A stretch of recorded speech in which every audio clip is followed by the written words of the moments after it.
What is up, everybody? Welcome to the Optimal presented by FTN Network and presented by FTN Daily. We're here on a Monday breaking down last week's NFL slate. It was a brutal one for me.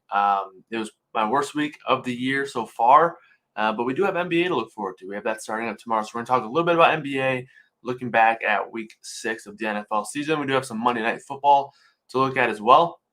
So we'll do a little bit of that, and we will talk about those three things. And I'm pretty excited for the Monday Night Football games. I think it could be a good one.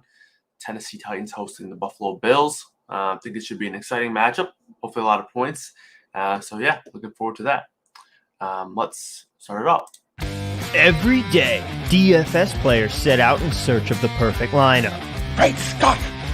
To help you craft the best lineup in the land, FTN's Kyle Murray is here to take you through one of the most powerful tools in the DFS world. That's what I do. I drink and I know things. It's The Optimal with Kyle Murray.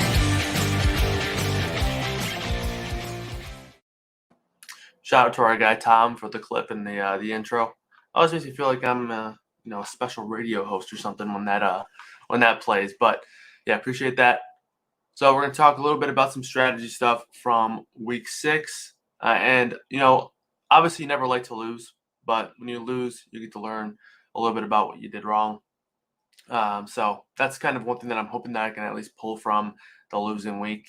And hopefully I can find things to improve upon. And if you guys have any questions or comments about maybe how you did in week 6 or about maybe some things that we touch on in terms of reviewing this, shoot them in the chat. I'll pull them up on the screen. We can touch on those live on the show. If you have any comments or questions on the Monday Night Football stuff or pretty much anything that I talk about, just feel free to throw that in any chat that you're in, and I can pull them up here. But appreciate you guys all tuning in. Let's hop right into the screen share portion of this. Let's see here.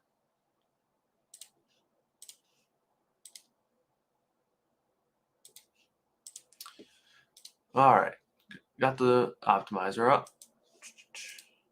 All right, so we're not going to look at Showdown. We're going to look at the back test mode here. Looking at week 6, which was the 17th. Yeah. Okay, so here we go. Let's take a look at some of the top scorers, and we'll talk about some of my most popular plays from my builds and all that good stuff, and we'll kind of try to figure out what happened and what went wrong. But first of all, my 3 most popular quarterbacks were Lamar Jackson, Justin Herbert, and either Stafford or Mahomes. I don't know which one ended up being the most popular. But, so yeah, Stafford and Mahomes were good. Herbert and Jackson, very bad. That game was just wild. We did have a decent amount of scoring, especially on the Baltimore side of things, but it went to the most outrageous players with Le'Veon Bell, Devontae Freeman, and Latavius Murray all scoring rushing touchdowns. Like, never ideal when you go through that scenario there, but not something I was planning on or hoping for. So obviously that backfired. Herbert and the Chargers couldn't get anything going, which was surprising. I didn't think that they would really have a big problem moving the ball a ton against Baltimore. We've seen a couple of teams move the ball plenty against Baltimore so far this season. And we've seen the Chargers have success against some strong defenses like the Browns in week 5.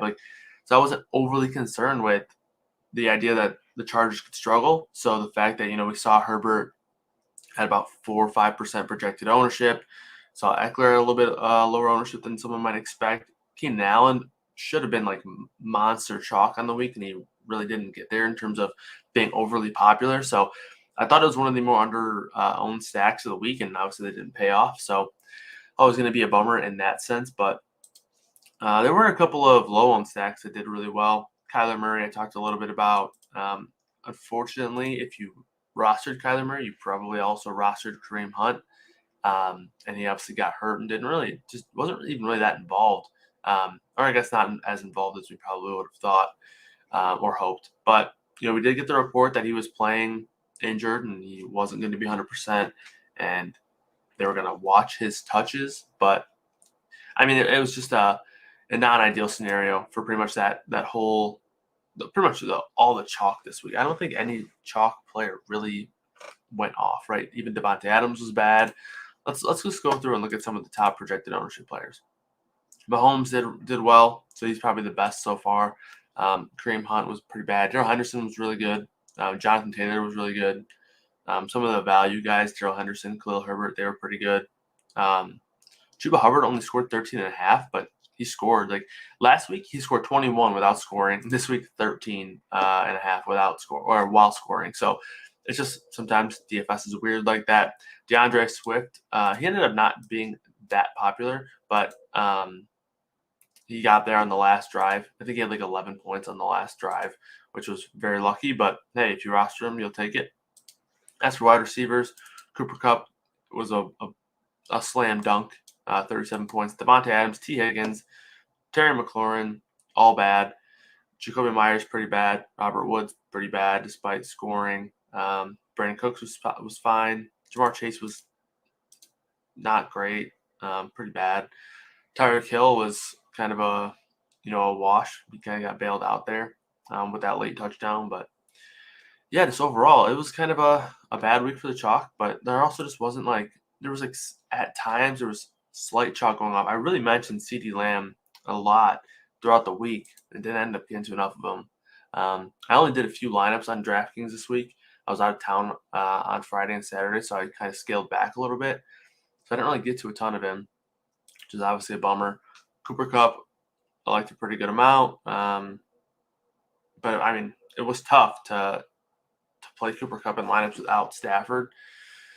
I mean, it was definitely possible. You could do it for sure, especially with all the cheap plays at running back. But there's just so many good receiver plays up at the top this week. Thielen went off.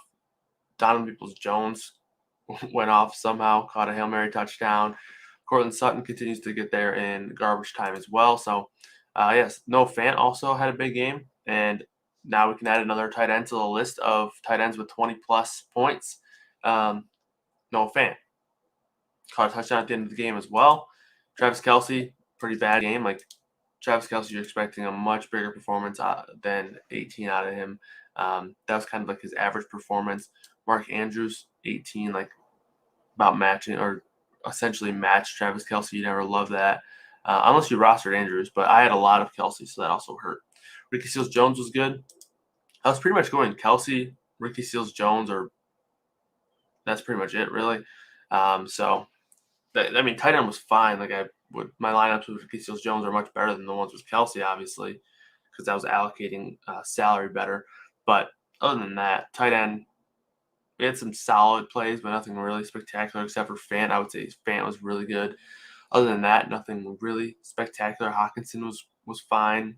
Finally got back going. He should have had a much bigger game. He was wide open down the sideline, I think in the first or second quarter, and Goff missed him horribly. I don't think any NFL quarterback should miss that throw. That's how open he was down the sideline. I assume he would have scored if the throw was good. But yeah, so if you roster Hawkinson, there's a bad beat for you. Sorry to break the news to you there. But yeah, Dalton Schultz, Jared Cook scored. Other than Noah Fant and I guess Ricky Seals-Jones, all the tight ends were pretty underwhelming. Taking a look at defense, we did have a couple of defensive touchdowns. Rams, I don't think they scored a touchdown. The Colts did not score a touchdown. The Cowboys did. The Cardinals almost did, but then the Cardinals got down to the 2 or the 3, but then it got called back to the 25. So it looked closer to a touchdown than it actually was. But the Cowboys scored another defensive touchdown thanks to Travion Diggs. That guy, the ball just finds him. No matter where he is, the ball will find him. But I want to take a look at the optimal lineup from last week here.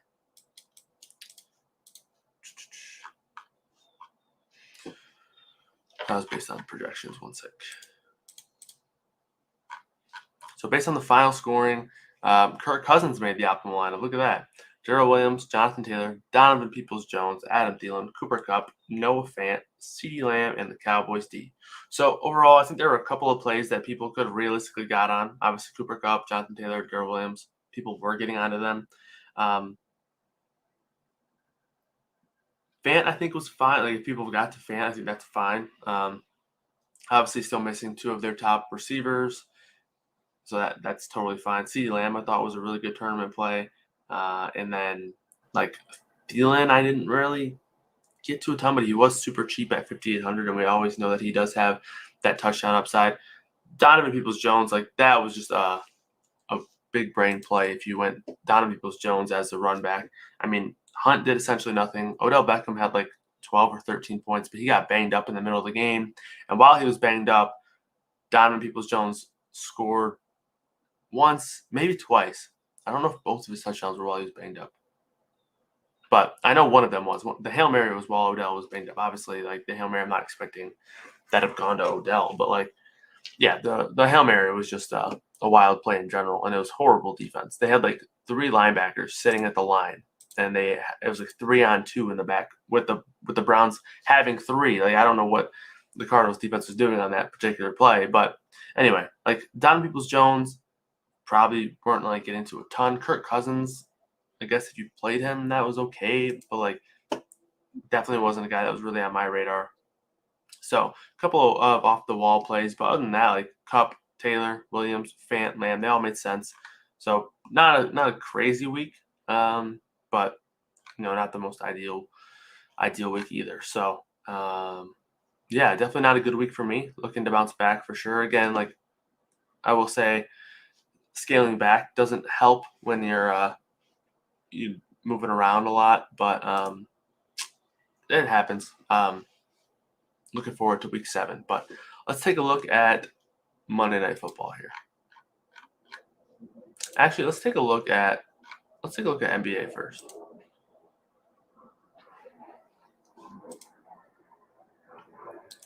I'm curious to see. Okay, the NBA slate is up. Okay, so we have some projections up. The projections will update.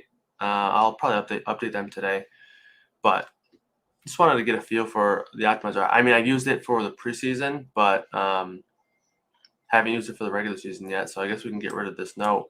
We actually did have projections for preseason for a lot of the slates, but if you guys have any questions on NBA stuff, shoot them in the chat. We'll pull them up here.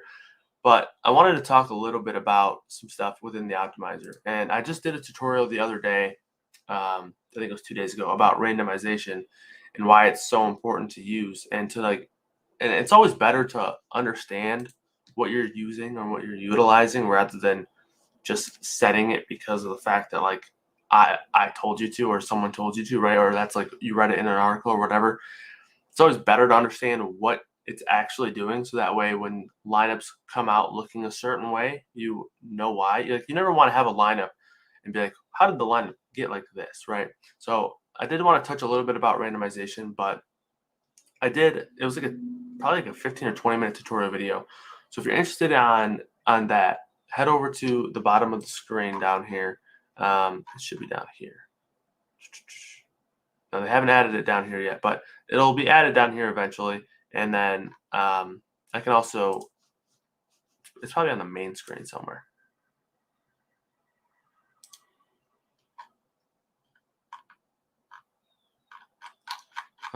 Here we go.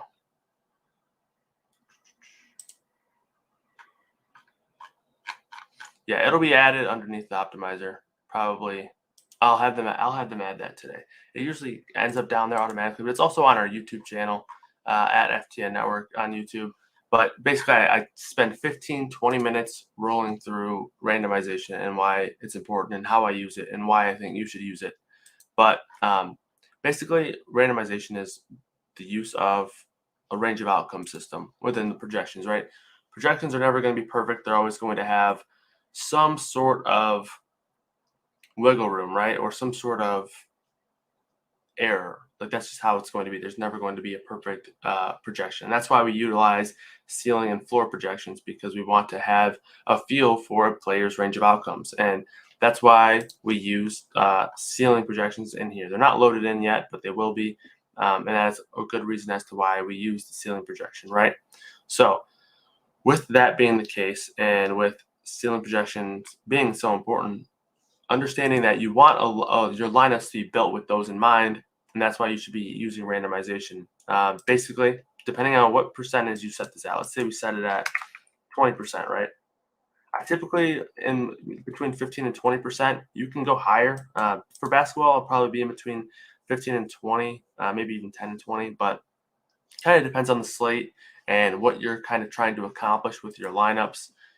But for example, let's say you're playing an NFL slate and you want to have a 15 to 20% randomization. What this is going to do, it's going to assign each player a standard deviation on their median projection. So whatever projection is here, it's going to assign a standard deviation of whatever percent the randomization is at, and it's going to apply a boost or a boost or a decrease of that percentage within their projection on or take it off, right? So for example, let's say Russell Westbrook is projected 50 points. You will take 20% of 50 and it will be either subtracted or added on to that projection in lineups. Now, each lineup will have a different randomization number applied to that projection, just so that way you can kind of get a better feel for the range of outcomes of a player and get better diversification within your lineup. Now, again, I ran through this and I actually ran lineups showing the difference between running 150 lineups with randomization off and then with randomization at like 20%. So I would highly recommend going and watching that tutorial, and we can cover that like as we go on other shows as well. So if you're interested in kind of getting a feel for randomization, I think it's really important, especially for sports where you're really trying to hone in on taking advantage of certain variants, right? So randomization is definitely very important. But other than that, all the optimization settings are the same. The only thing that is really different is the flex stuff, because you don't really need to worry about that for basketball, because it's not like football where you're saying, "Oh, I don't want any tight ends in the flex," or anything along those lines, right? They're always going to force a player from the last game into the flex position. We still have the force certain amount of players under a certain percent of projected ownership. Now, the one way that this works differently is for football. I really like to use it with receivers. I think it's really nice to have lower owned wide receiver plays. So I'll typically use receivers in that regard. Now, obviously, with basketball, everybody can kind of get points the same way, right? And I know, running backs can catch passes and blah, blah, blah. But essentially, a lot of the way that points are generated in basketball are the same. That's not really the case for football. So you're never really going to have a distinct advantage in rostering one position over the other. Sure, centers will get more rebounds and point guards will get more assists, yada, yada, yada. But in general, it's not as significant as football, right? Where, you only have the receiver position is going to inherently have less touches than the running back. And the tight end is most tight ends are going to inherently run less routes and have less volume, less opportunity than a wide receiver.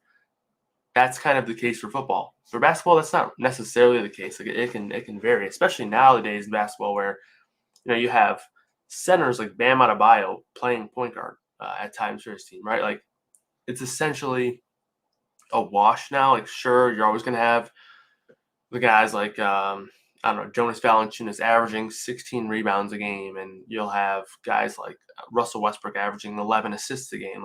And there's going to be difference in how they generate points, but overall, they're all going to be able to do that kind of at the same time. So you can think of this force player under a projected ownership number as kind of a universal thing. So it all depends on what kind of, I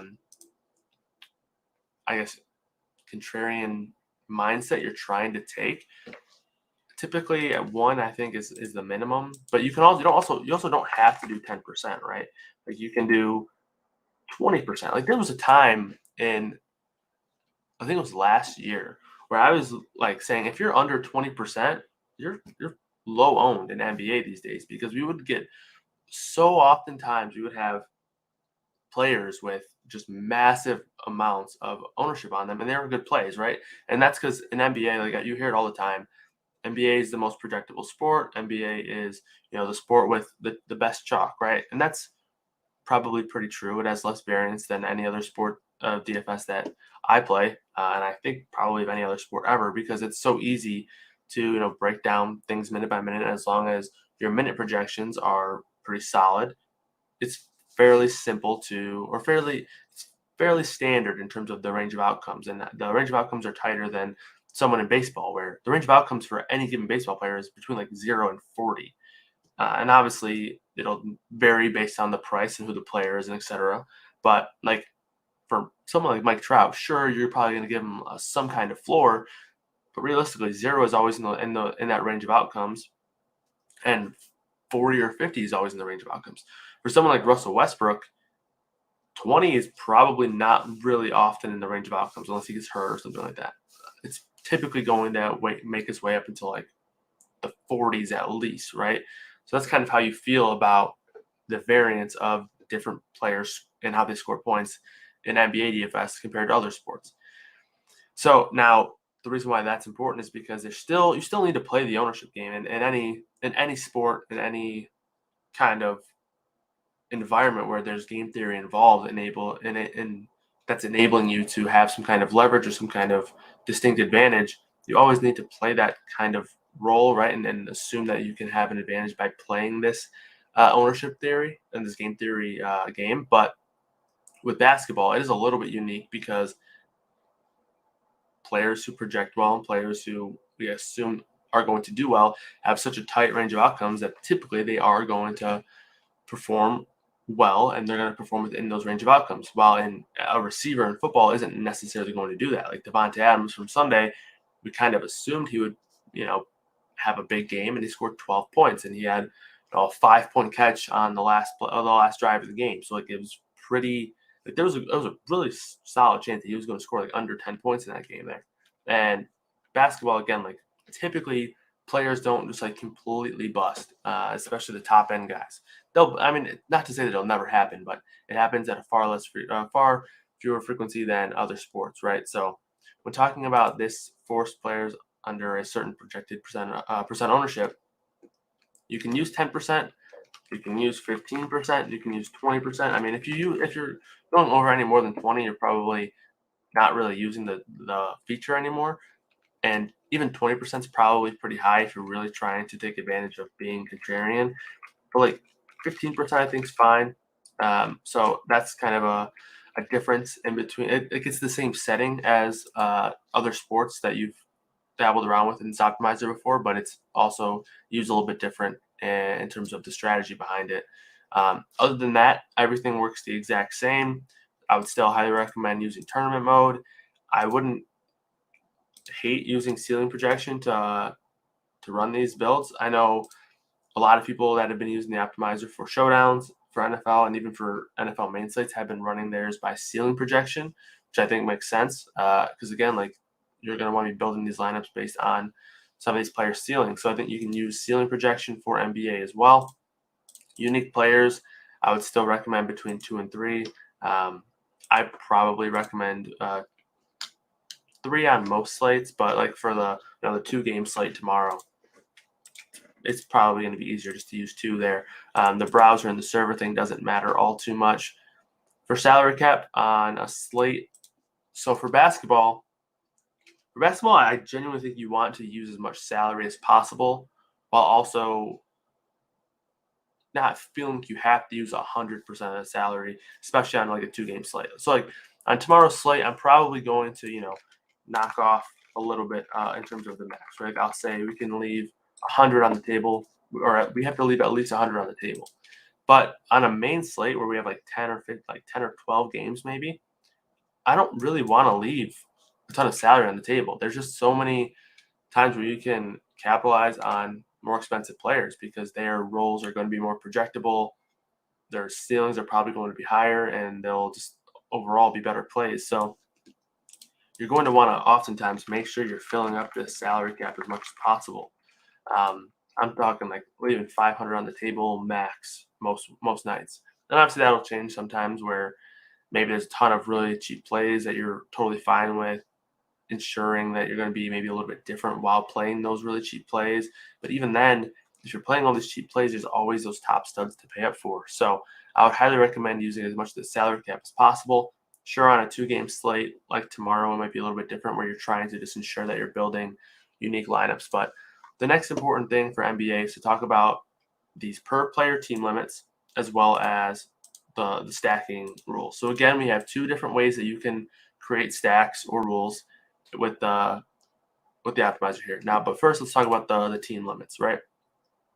Typically, there's obviously going to be outlier situations, right? Where, I always think back about it was like 2 years ago, I think, when the Celtics had Kemba Walker and Gordon Hayward and Jason Tatum and Jaylen Brown. Like, all of them were out. So there was like, they had like 8 active players, and we just knew that they were all going to play massive amounts of minutes.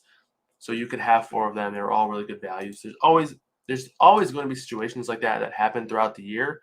So you need to be cognizant of that. And obviously, we're going to have plenty of content that'll be more day to day to be able to adjust for that. But overall, the main rule I typically go by for most teams is 3 players max. So, making the 3-player max rules here is always something that I'm doing. And I'll even sometimes, if it's a team that I just don't really have a ton of interest in, I'll cap it down at 2 or maybe even sometimes 1. Typically, I won't ever exclude a full team. I always think that if you're building 150 lineups, there's typically going to be some player on the team that has some kind of upside, but you can play that by ear. 3 is typically where I start off, though.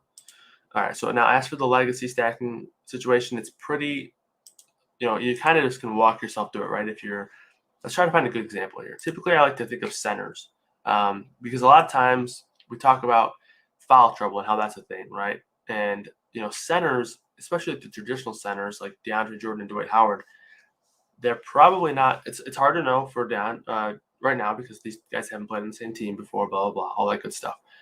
But they're probably not going to have a ton of ceilings together because they're not going to be on the floor at the same time. And they're probably not going to both play a ton of minutes. Sure, they're probably the more likely outcome is they probably split the minutes between those two and then maybe even play some Anthony Davis at the center position. But theoretically, this is just a general statement. I'm not even talking just the Lakers now. But theoretically, there's always going to be scenarios on a certain team where a player blocks another player from minutes, or maybe if a player were to have a big ceiling game, that would probably mean another player isn't having a big ceiling game. So that is really where you're going to want to use these rules. So let's just assume that for the sake of this discussion, that tomorrow Dwight Howard and DeAndre Jordan are going to split a lot of the center minutes. I know Anthony Davis will probably play some center minutes, but for the sake of this explaining this rule, let's assume that Dwight Howard and DeAndre Jordan are expected to get most of the center minutes. They're going to split them up. You're probably not going to want those two in the same lineup ever, and that's because they're not going to have a lot of shared combined ceiling games where they both have big performances. And again, there's always going to be outlier performances. Maybe Dwight Howard plays 15 minutes and he gets 7 blocks and gets a double-double. DeAndre Jordan plays, 30 minutes. Probably not going to happen, but just an example. And maybe he gets there as well, right? So there is going to be outlier performances, and this is just in speaking in general, right?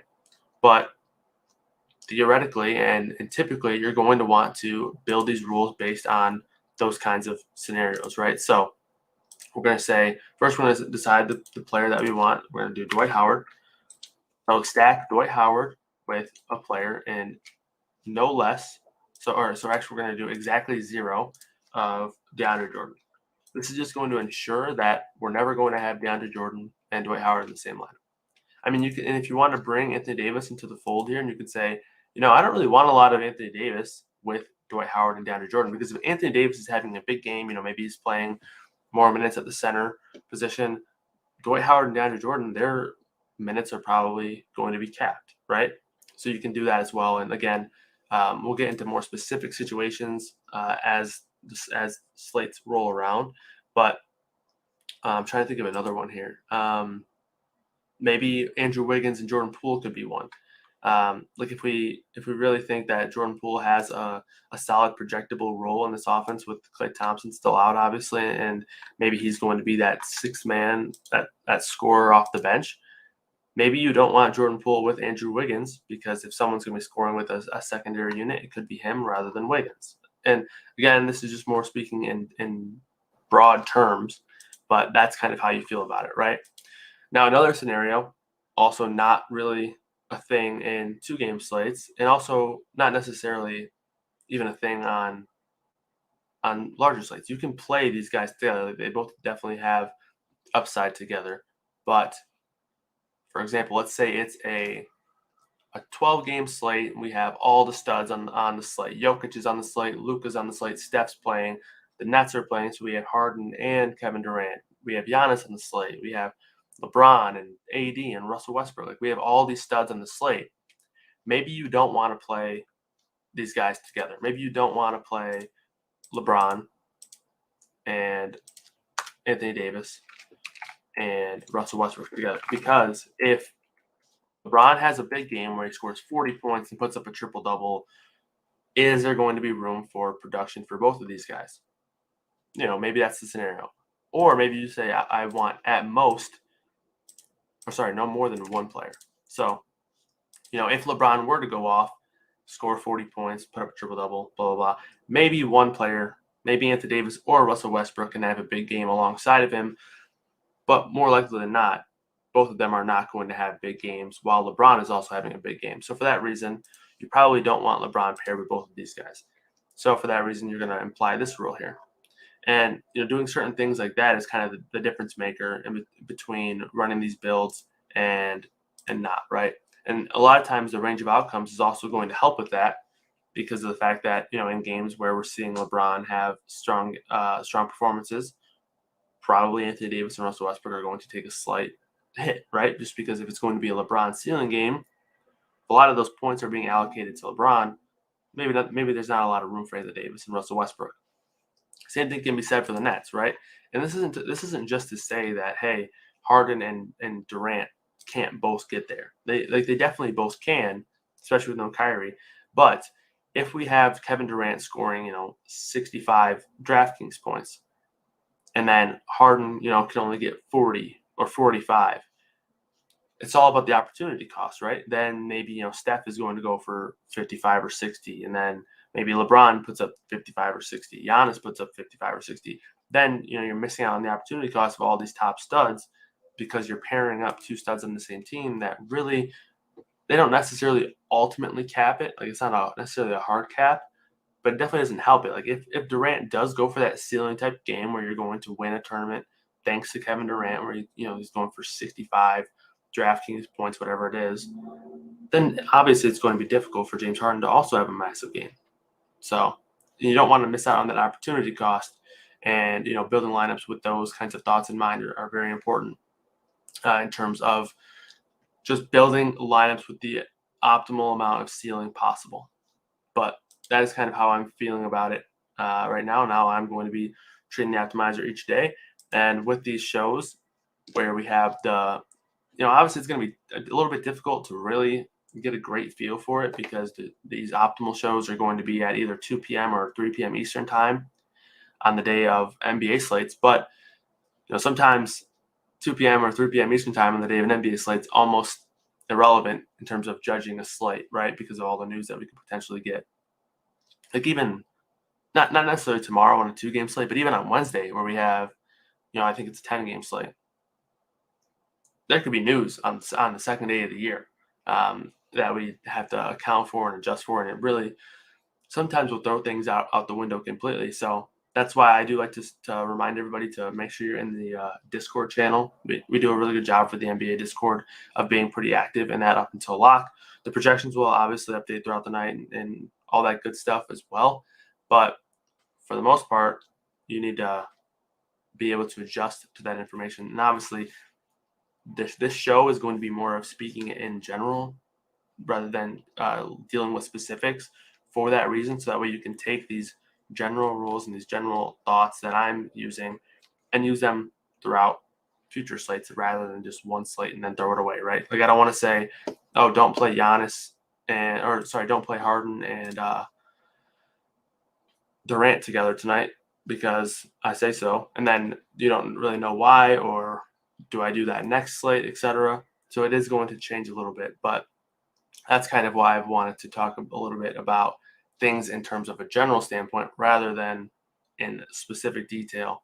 And obviously, I'll talk about things in specific plenty of times, but the more in general, I think the more that you guys will be able to take those and use them for future slates on your own, or based on, or maybe on a working theory that you already have.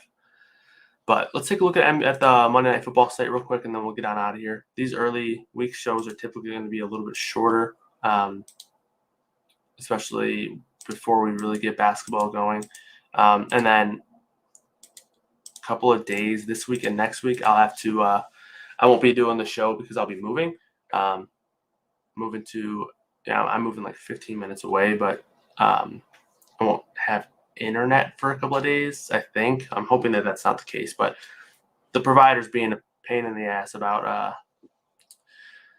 the whole transferring of the service from one place to another thing, because we're moving potentially out of their range, all that good stuff. Moving's always a blast, but I'll be moving. So I think next Monday, and I think this Friday. So this Friday and next Monday, I don't know for sure if I'll have shows. Friday, I still really want to try to do, but next Monday, probably not looking ideal just because of the move and all that stuff. But I'll keep you guys posted on my Twitter and obviously in future shows this week on that schedule. But either way, I appreciate you guys tuning in. And if you are following enough along to plan your schedule around watching the show, then I really appreciate that. And looking forward to having some fun on these shows with you guys. But let's take a look at these projections here. This is DraftKings scoring. So Josh Allen, Derrick Henry, Stephon Diggs, the top 3 scores. No real surprise there. We'll get the ownership plugged in there probably in a few minutes. I got to check and see if Alex has his table updated there. But overall, the projections really shouldn't be that much of a surprise. A.J. Brown, they came out and said that they're not sure if he's going to have a full complement of snaps and touches until week 10, which is wild. I've never even heard a team say that, let alone get like a specific week like that. I wonder if week 9 is their bye week or something, because otherwise, why would you say week 10? I think that's just very strange. Now I have to check because I'm curious. Yeah, their bye is week 13. So I don't even know where that report came from. I don't know if it came from a coach or what, or a beat reporter or whatever, but it's just a strange report. Like, hey, this guy's banged up. He's not going to be a full go until 6 weeks from now or whatever it is. I think it's 4 weeks from now. I think that's just very strange, but obviously a little bit concerning there. But overall, the guy's so good at football and he's so dynamic and explosive that even if he is playing a limited snap count, whatever, I think he's still interesting in showdowns. But Julio Jones is pretty cheap. I mean, Julio Jones is cheaper than Zach Moss. Like, come on now. What are we doing here? That's got to be at least something that we're thinking about, right? A.J. Brown's cheaper than Emmanuel Sanders, who we weren't even sure if he was going to be a top 3 receiver on this team coming into preseason. I know Emmanuel Sanders has been fantastic, but come on now. A.J. Brown and Julio Jones. Julio Jones is $2,000 cheaper than Emmanuel Sanders. A.J. Brown is at the same price as Dawson Knox. Come on. What are we doing? These Titans are so cheap. Julio Jones is $1,000 cheaper than Dawson Knox. Things I never, ever would have thought I would be saying. But anyway, I do think that this slate is a good one. And I mentioned this on, I don't know if it was a Thursday night slate or last Monday, but typically taking the direction of the game environment, like you can typically understand like where people are going to go with their builds in terms of the majority of the game environments. And if you can't get a feel for that, you can use the projected ownership that Alex does. And, in my opinion, in showdown slates, taking a hard stand is typically going to be a better scenario than kind of trying to teeter the fence, right? And I think that's a problem I have a lot in MMEs and especially in showdowns where I just don't take a hard enough stand. So that's something that I'm going to try to improve on this year, specifically in NFL, but also in NBA showdown or an NBA MME. And the reason why I think it's important is because, living halfway is you're essentially hoping for like one lineup you're just hoping that one strays to the top, right? And now when you're talking about the possibility for all these duplicates to happen and showdowns and stuff, giving yourself the most potential chances to be unique at the top of the leaderboard is kind of how you have those big nights. So while you're doing that, while taking specific stands and really being, concise on your builds, I think that's how you have the best chance at really doing well. But what I think the scenario will be for the public on this slate is to use the Buffalo passing game. Now, I'm not necessarily interested in using the Buffalo run game because Zach Moss is so expensive. I'm not necessarily interested in using Devin Singletary. What I think could be interesting is using the Tennessee passing game as a contrarian option. Like, I mean, last night I ruled out Ben Roethlisberger captain lineup, and that doesn't mean like you need to fade. Like, I'm not saying to fade Josh Allen or to fade Stephon Diggs, but you can just find different ways to be contrarian around it. So you can use Ryan Tannehill, AJ Brown, Julio Jones, and now if you're using this stack, now whether you'd want to have Tannehill and the captain or AJ Brown or Julio, whatever, if you use that stack, that's also probably going to correlate pretty well with the passing game of Buffalo, because in a game where Tennessee's putting up points through the air, Buffalo's also probably being forced to keep their foot on the gas. So Josh Allen, Stephon Diggs, Emmanuel Sanders, those are my top three for Buffalo. And I mean, it's not like I'm breaking any ceilings here. Like, it's like just the most expensive players are the guys that I like the most. But I think you can use them in a unique way, starting with Tennessee's passing game, right? So using Tannehill and the captain, pairing him with AJ Brown and Julio Jones, who really aren't that expensive, and then using some of these Buffalo guys around those guys, I think it makes a ton of sense.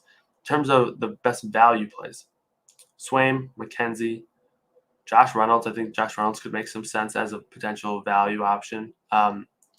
Josh Reynolds really wasn't playing that much when AJ Brown and Julio were healthy in the first couple of weeks, but he looked pretty solid and kind of next man up type role with those two out. So I could see him, earning a little bit more of a role now. Same goes with sort of Marcus Johnson. He looked fine, but I mean, you still have Chester Johnson around there. So yeah, I think that's something to monitor. But overall, I do think Tennessee's passing game is kind of the route that I plan to take as of now. I still want to get some exposure to Buffalo's passing game, Josh Allen, Diggs, Sanders specifically, but I also think it could be a shot to maybe just try to either narrow down which pass catchers you're using, which I think a lot of people are just going to focus on Sanders and Diggs. But you could also just say, okay, I'm just going to use Josh Allen, because if he just spreads it all around, if maybe, 4 different guys score, but meanwhile my Tennessee guys are going off, I think you could potentially have a nice spot there as well. But overall, my initial strategy is to start with the Tennessee passing game. Because I would say just to start with Derrick Henry, but I don't know how contrarian Derrick Henry will be. If he's going to be a contrarian option in the captain spot, then that would be I would probably die on that hill. Because then you could just play Derrick Henry. You wouldn't really have to worry about playing a ton of the Tennessee passing game. You can use like one of those receivers. And then you could pair Derrick Henry with a lot of those Buffalo passing game pieces, right? And they'll correlate pretty well. So it all depends on kind of the ownership that we're going to have. Let's see if they're up real